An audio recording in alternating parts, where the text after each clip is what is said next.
අපිව සනසගන්න කරන හැම එක්කින්ම සනසීම නැති වුණහම තෘෂ්ණාව කොච්චර බලවත්ද කියනවා නම් අපේ කැමැත්තට අපි සියදි විනාසා ගන්න නැද්ද? තෘෂ්ණාව අධික කැමැත්තක් ඇති වෙනවා. ජීවිතේ පුරුදු වෙන්න, හොඳට ඇබ්බැහි වෙන්න, හෙට ඉඳන් මම මේ කියන විදිහට ගෙවල් වල ඉන්න. හෙට ඉඳන් මේ විදිහට කටයුතු කරන්න. මෙහෙම දේශනා කරන්න හේතුවක් තියෙනවා. දැන් ඔය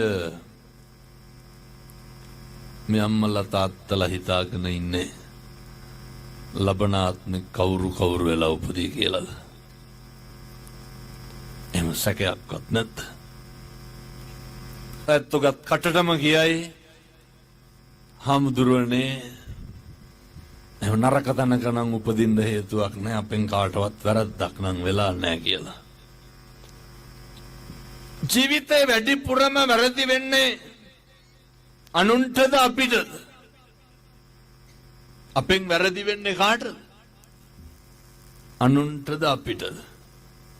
අපිට වැරදි වෙන්නේ. අපි අපිට තමයි වරද්ද ගන්න.